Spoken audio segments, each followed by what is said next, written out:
Class 10th, exercise 1.1, question number 2.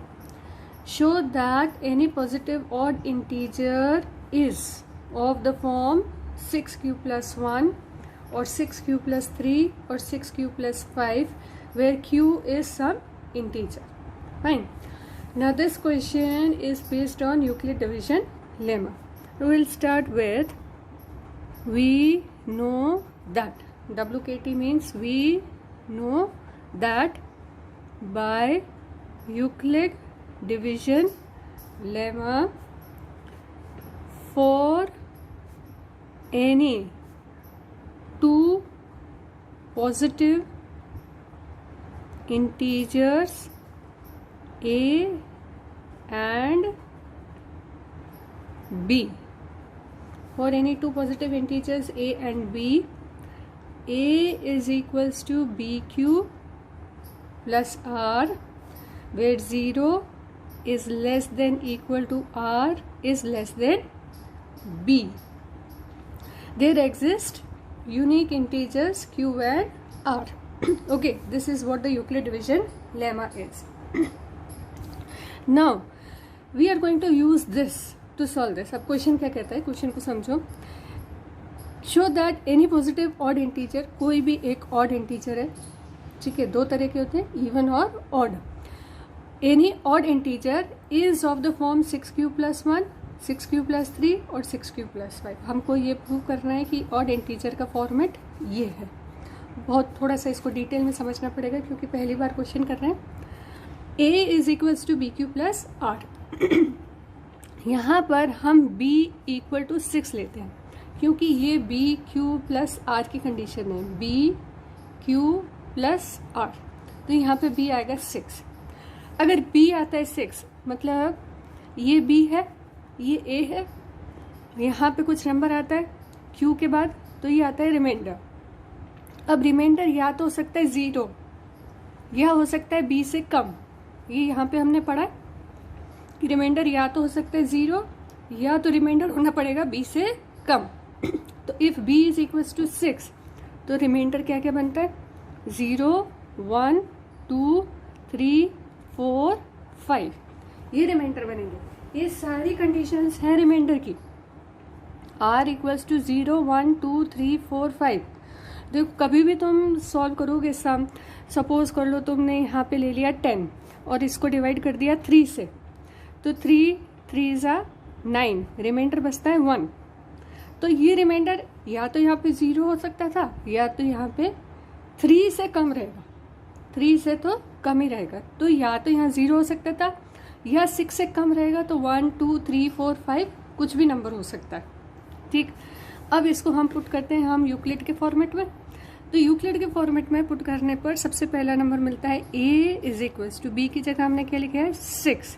q को हम लेंगे as it is q plus 0, तो हमको मिलता है नंबर 6q. ठीक, दूसरा मैं 2 लाइन छोड़ के करूँगी. a is equals to 6q, r को लेते हैं हम 1. देखो नंबर मिलता जा रहा है हमको. फिर ये है यहाँ पे r इज इक्वल्स टू 1, यहाँ पे है हमारा r इक्वल्स टू 0. थर्ड हम लेते हैं r इक्वल्स टू 2, तो नंबर क्या मिलेगा हमारा 6q प्लस 2. फिर r हम लेते हैं 3, तो a क्या बनेगा 6q प्लस 3. ये देखो r की जगह 3, b की जगह 6 फिक्स है. फिर हम r लेते हैं 4, तो a is equals to 6q plus 4. फिर उसके बाद हम r लेते हैं 5, तो a is equals to 6q plus 5.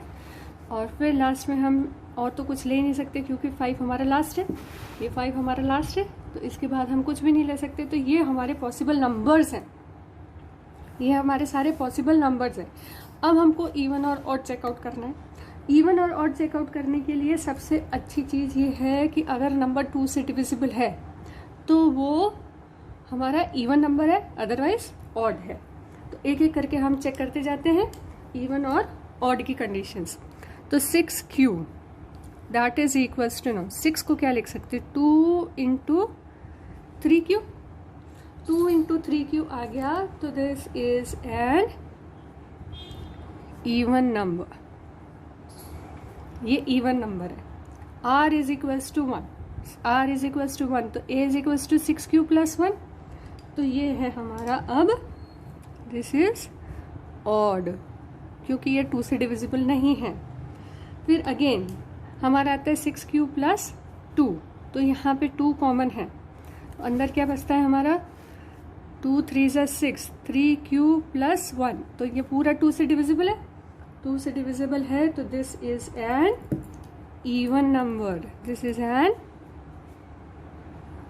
Even number.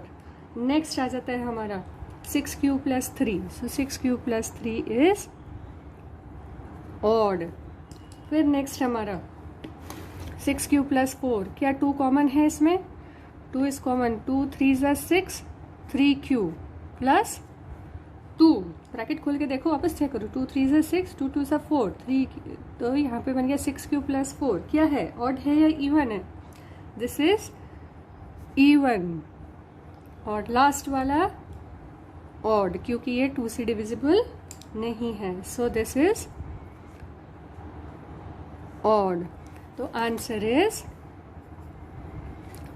6q plus 1, 6q plus 3 and 6q plus 5 are odd positive